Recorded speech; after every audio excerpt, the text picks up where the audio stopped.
Hi, everyone. I'm Becky. You're here because you are a singer who is interested in organizing your recorded tracks better when you send them off to a mix engineer or producer. This will make you a much more competitive session vocalist. It will help you communicate better with your producer or mix engineer. Just overall make you a better prospect for working with other producers. If you know your stuff and you think the way a mix engineer and producer thinks, they will love you. So, first thing to do is as you've written a song, let's say that you wrote this song, you are the one who created the lyrics and melody. When you're first doing that, you probably aren't going to have to worry about any of this. This is when you're like, okay, I am going to do my final vocal recording. And now the way you organize these vocal takes is really imperative because, well, I've got a picture I'm going to show here in the video. If you receive all of these vocal files and they're not properly labeled and you're trying to make sense of them, it is much like this. Like you're looking at these bundled boxes of lights and you're like, it's frustrating. It kind of puts a damper on their creativity. So this is all about making sure that your project is going to go as smoothly as possible and you can be a better collaborative partner with a producer. Okay, so first thing is you're going to organize your vocals into lead and backing. That's kind of the main division. And then each one of those categories gets broken down even further. There's different lead types. There's different backing types. I hope that you've got the PDF in front of you while you're watching this video.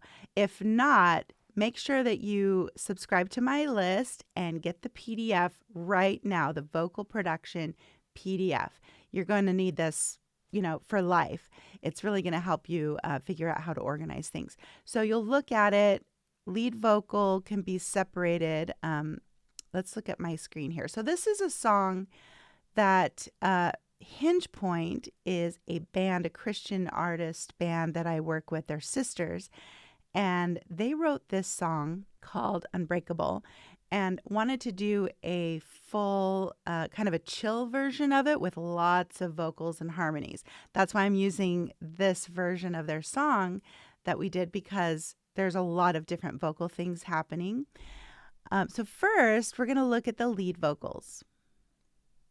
The three girls, Callie, Cassidy, and Candy, I've color-coded them so that I can keep them straight. And if you're the only vocalist, you might not need to do as much color coding and organizing as this. But let's say that you are working with multiple vocalists, then you'll definitely want to give you the best chance of keeping everything straight in your DAW. Okay, so Callie, I have blue here. Now I have her lead vocal. Comp means compiled. So this is her only solo lead vocal part, comped right here. All of the old takes I keep in an old folder right here. You can see there's just multiple takes, and I just have them saved in here, archived, so they're not triggering my computer to have to, actually work hard playing those files. So there's her comp, and then I have Cassidy's lead vocal comp. She sings the first verse. And then I have Candy's, where is she? Lead vocal comp. She sings the second verse. Now within each of their lead vocals, remember we're still looking at the lead vocal. I have these chorus vocals. I have them going to a bus called the trio. Now I'm going to play a little bit of this first verse into the chorus so you can hear the difference, and I'm going to mute the other backing vocals just so they don't get in the way. To the voice that gets me down inside my mind, who tells me I'm not good enough, why should I try? to the fear and doubt that's trying to break my soul. It's a lie, 'cause really I'm unbreakable. Stop, stop talking to me. Whatever you say, I'm not listening. I'm beloved, Jesus told me so. You're not gonna break my soul. I'm unbreakable. So you can hear in the chorus what happens is I still want it to sound like lead vocals, but I have two of each of them singing their part. It's not a copy of they sing it once and then I make a copy. That just doesn't have the same effect. I've had singers send me vocal files where it's a double, but they've actually just copied what they did. That doesn't work. We need a second pass, a second recording of the lead vocal. And you can hear, if you just listen to the difference, what it sounds like going from Cassidy's lead vocal into this chorus. Lie, 'cause really I'm unbreakable. Stop, stop talking to me. Whatever you say, I'm not listening. So I still wanted us to hear those individual vocals, but open up quite a bit. So I've got two Cassidy, spread out a little bit, 50%. I've got two Callie spread out a little bit, and I have Candy. Now I also created some fake harmonies, just melodyning. I think it was it may have been Cassidy's vocal and Candy's vocal that I used to make these alternate, the altered vocal parts. Stop, stop talking to me. Whatever you say, I'm not listening. I'm beloved, Jesus told me so. You're not gonna break my soul. I'm unbreakable. And that was just to create kind of more crunchy, tight harmony sounding. And on this particular arrangement, they really wanted that vocoder kind of sound, which is really digitized harmony. And so there was no issue, like in order to get that effect to come across, using their vocals and then altering them to create these harmonies was kind of part of getting that effect.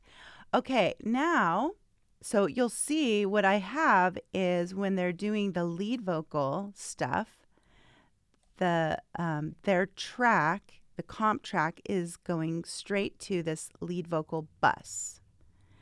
And I have the all of their lead vocals going here.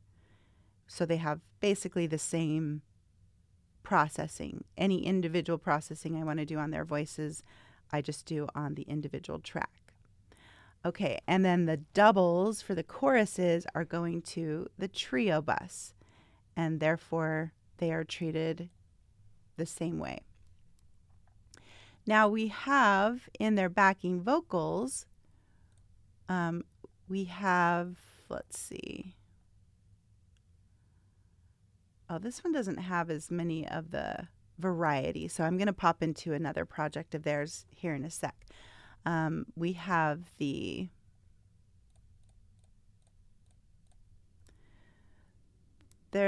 backing vocals I would call more textural. They're really background oohs and ahs. I'll play just a little bit from the chorus.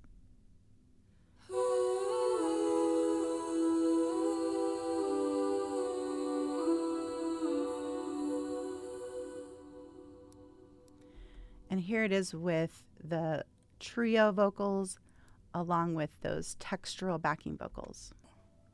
Stop, stop talking to me. Whatever you say, I'm not listening. I'm beloved, Jesus told me so. You're not gonna break my soul. I'm unbreakable.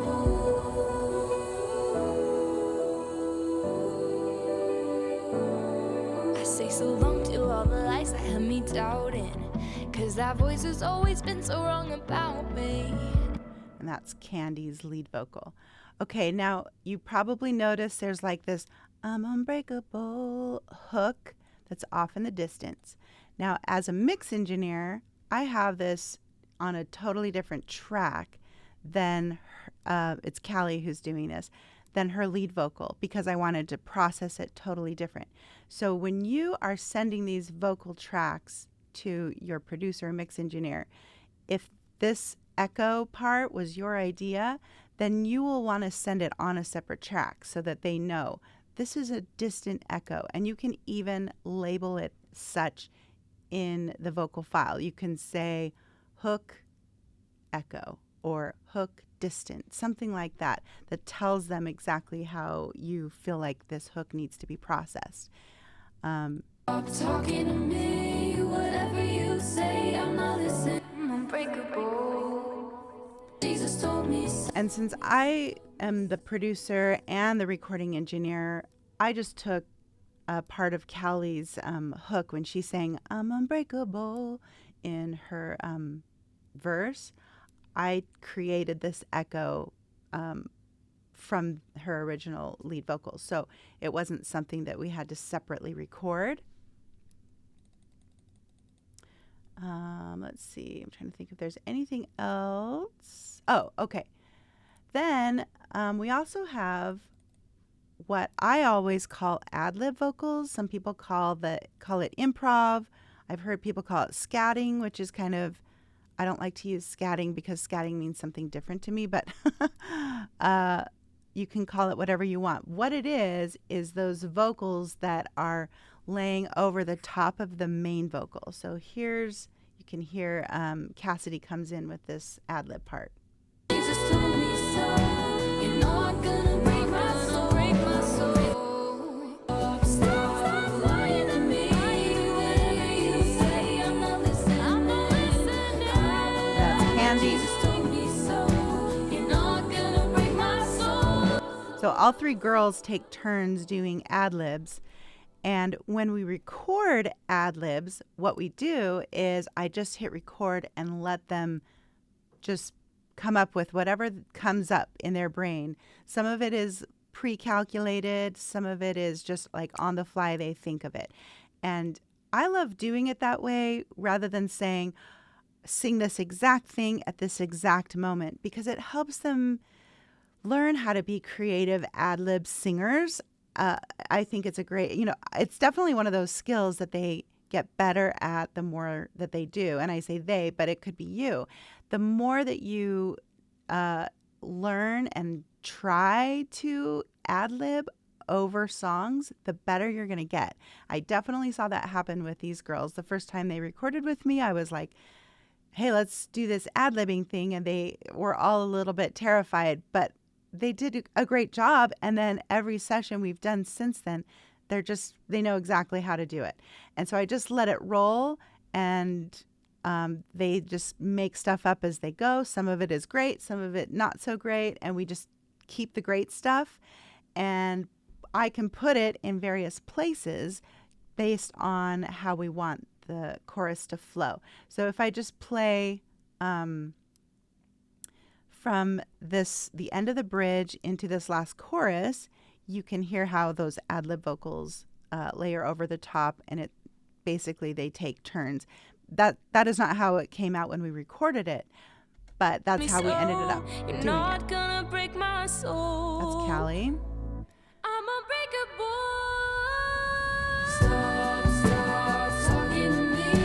Whatever you say, I'm not Candy listening. I'm not listening. comes in.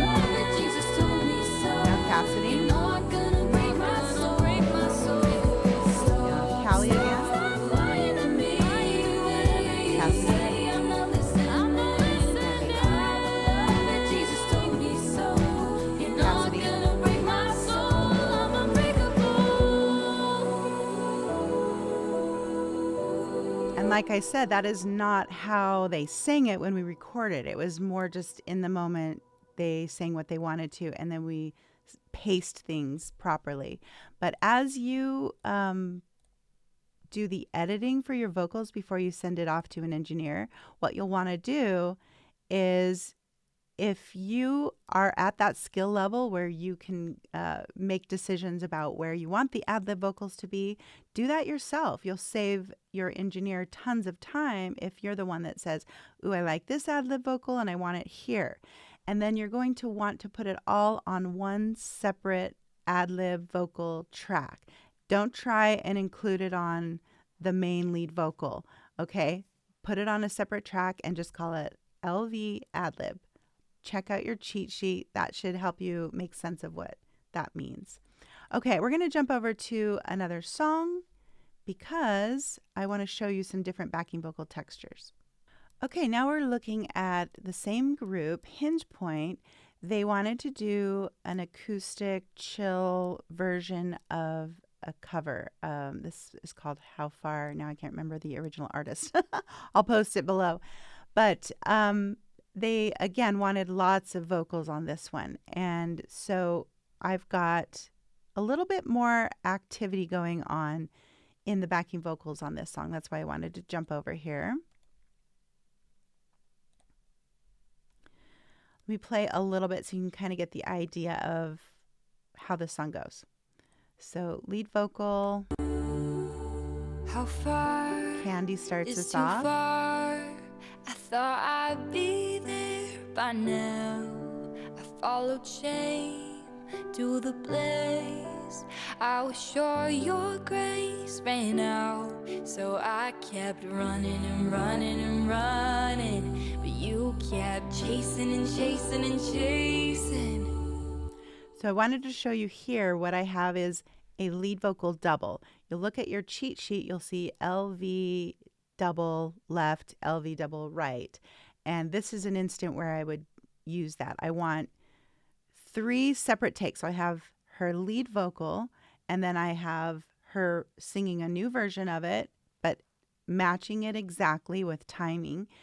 Pan to the left, and then another take, pan to the right. And that creates this widening, a sudden widening of this part. So let me just take you there. So I kept running and running and running, but you kept chasing and chasing and chasing. Pretty cool effect, right?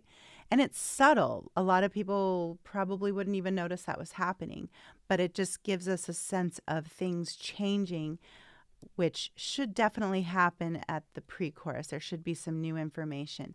And then we also have the ooh, ah. So here's your textural backing vocals, oohs and ahs. And in the pre-chorus, they're kind of just following the melody here. I'll play that again. I kept running and running and running, but you kept chasing and chasing and chasing. A million miles and miles. And then once the chorus comes in, obviously we want things to feel a little different. So Cassidy is singing the lead vocal. And again, I have her comp lead going to the lead vocal bus. And then we have backing vocals are still textural, but they have a little more rhythm to them.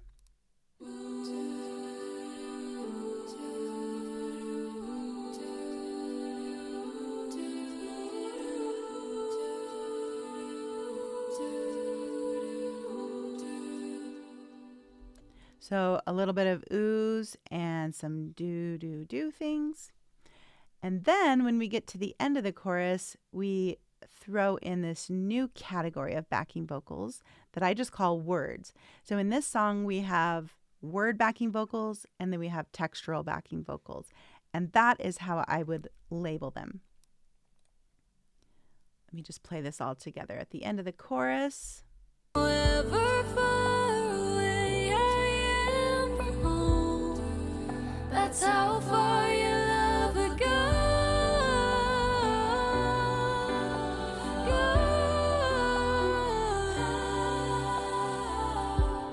I turn around and I see. And then now I want to get to the part where we have textural and word backing vocals going on at the same time. So you can see here's some words at the end of the chorus. They come in again. And then the tag, which is the how far your love will go. I call that the tag. It's kind of an extension of the chorus. That's how far your love would go.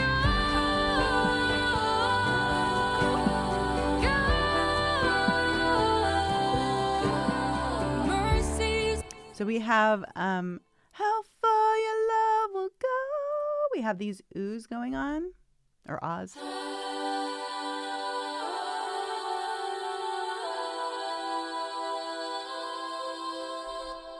And then we also have these words that are emphasizing the hook.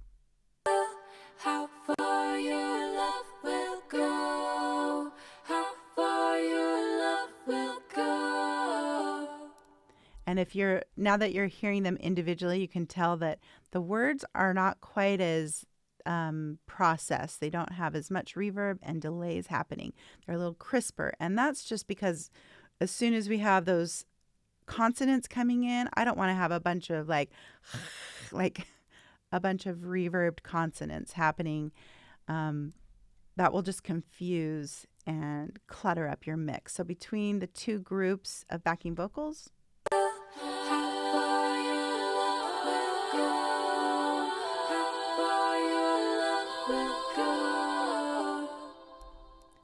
and we have Cassidy singing the go.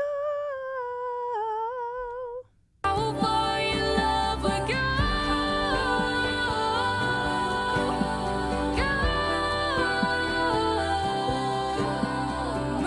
And you can see that I have her go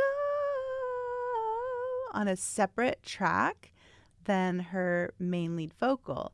Now, if you are the one doing the vocals and you already know you want that to happen, basically you want the go to be processed differently than the main lead vocal. There's a couple of different ways you can do it. You can do it with automation, so that on her lead vocal file, I could keep her go. I could put this audio file right there and keep it there and just increase my reverb, my delay, or add in a new one. I can do it as automation there, but sometimes it's easier to just start a new track, and it helps me play around more with the settings rather than having to change automation. If you've ever worked with automation, which is what these little lines are right here, this is the volume automation. So I'm saying, okay, turn it down here. Now turn it back up. It's a great tool. Automation is absolutely a great tool, but it can also get tedious. You can find yourself like tweaking things for days. So sometimes I'm like, I just want to be able to put it on a separate track and not have to worry about automation. If you are the one that's made that decision and not your mix engineer, then send this as a separate file if you want. You don't have to, but definitely that's something that can help them. You can say, I want this to be really reverbed. Or, panned a little to the right, or whatever it is you want to do. Now let's see. I think that's pretty much it on this song that I wanted to show you. Now let's talk quickly about how you bounce it down. First thing I would do, if you have done any amount of mixing, like panning or a little bit of reverb, like that additional reverb track, if you've done anything like that yourself, because that shows your intention, then I would make a bounce down and just send an MP3 of I would call it like a quick mix or a rough mix, something like that says, this is kind of my intention. This is what the full mix sounds like with my minimal mixing skills, right? That's kind of what you're saying. And then they have a good idea of what your intentions are for all the vocal files. If you are not into mixing at all, don't worry about doing that. But I think for me as a mix engineer, I do like to hear the full version, like, oh, okay, this is what everything sounds like together. Even if it's not mixed and doesn't sound beautiful, that's okay. It just gives me a good idea of where the song is heading. Okay. Now, when you bounce down, what you're going to want to do, this could be particular to the mix engineer or the producer. You might want to even ask them. But if you do a little bit of mixing, you might say, here's the BGV word stem fully mixed with effects. So as a shorthand, you could say BGV words stem FX. That's how I would probably word it. And then now you're sending all of these vocal files processed and panned. That's how far your love will go. And if you are accomplished at mixing, that's very possible. You might do that or just give them that as an option. Now, if you are not, then what you're going to be doing is you can send a totally dry bounce of the stem. So what you would do is BGV, words, stem, no FX. You could say that or even just leave it as is. They'll be able to tell. And then you're going to want to go to the bus that these are heading to, BGV's words, this bus right here. And then I would just, in Cakewalk, I can say bypass FX racks. So basically that just says don't listen to any of the effects of this bus. That's how far your love will go. So totally dry. Actually, it sounded like it was still picking up the reverb. That actually didn't work. So I'm going to just turn those off. Running and running and running. Now it's totally dry. Reaching and reaching and reaching.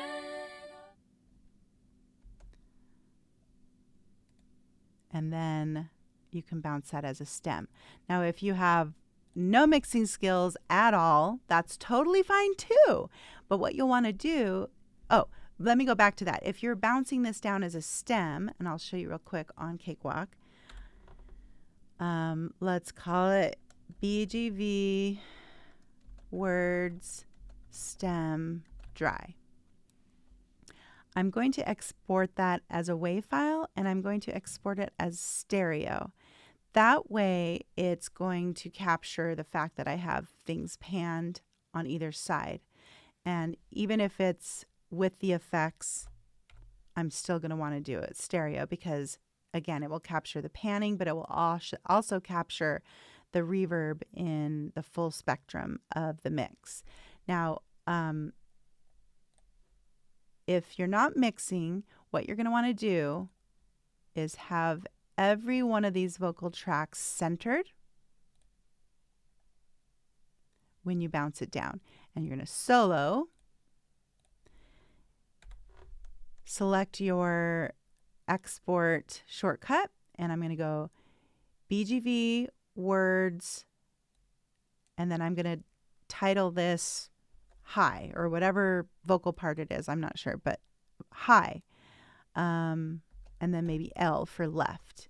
Still a WAV file, but now I'm going to change this channel format. I'm going to change it to mono because this vocal signal recorded through a mono signal of microphone, it's a mono channel.